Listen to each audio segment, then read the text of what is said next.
السلام علیکم ورحمۃ اللہ وبرکاتہ۔ حکیم صاحب ایک مریض کو اس کے گھر میں چیک کرنے گئے۔ ساتھ میں حکیم صاحب کا ایک شاگرد بھی تھا جو کہ 5 سال لگا کر تقریباً حکمت سیکھ چکا تھا۔ نبض چیک کرنے کے بعد حکیم صاحب نے مریض سے کہا، تم نے کیلے کھائے تھے؟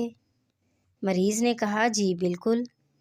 شاگرد جو کہ حکمت سیکھ چکا تھا بڑا حیران ہوا اور حکیم صاحب سے کہا کہ یہ بات کیسے معلوم ہوتی ہے کہ مریض نے کیلے کھائے ہیں؟ حکیم نے شاگرد سے کہا کہ اس کے لیے تمہیں مزید 1 سال شاگردی اختیار کرنی پڑے گی۔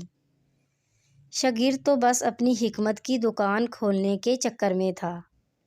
اب 1 سال پورا اپنے استاد کی خدمت کی، دوائیاں کوٹی اور جب سال پورا ہوا تو کہا کہ اب تو بتا دیں، گر کی بات کہ کیلے کھائے ہوں تو کیسے علم ہوگا؟ حکیم صاحب نے کہا، او کملیا، مریض دی منجی تھلے کیلے دے چھلکے پے سن۔ مزید اچھی سی ویڈیوز کے لیے ہمارے چینل کو سبسکرائب کریں، لائک کریں اور شیئر کریں۔ شکریہ۔